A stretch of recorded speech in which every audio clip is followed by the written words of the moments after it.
The temptation of Jesus. Then Jesus was led by the Spirit into the wilderness to be tempted there by the devil. For 40 days and 40 nights he fasted and became very hungry. During that time, the devil came and said to him, "If you are the Son of God, tell these stones to become loaves of bread." But Jesus told him, "No, the scripture says, people do not live by bread alone, but by every word that comes from the mouth of God." Then the devil took him to the holy city, Jerusalem, to the highest point of the temple, and said, "If you are the Son of God, jump up, for the scripture says, He will order His angels to protect you, and they will hold you up with their hands, so you won't even hurt your foot on a stone."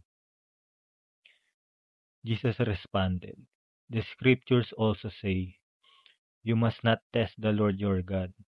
Next, the devil took him to the peak of a very high mountain and showed him all the kingdoms of the world and their glory. "I will give it all to you,"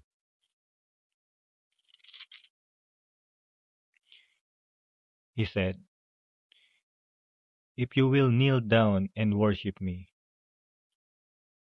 "Get out of here, Satan," Jesus told him, "for the scriptures say, you must worship the Lord your God and serve only him." Then the devil went away, and angels came and took care of Jesus.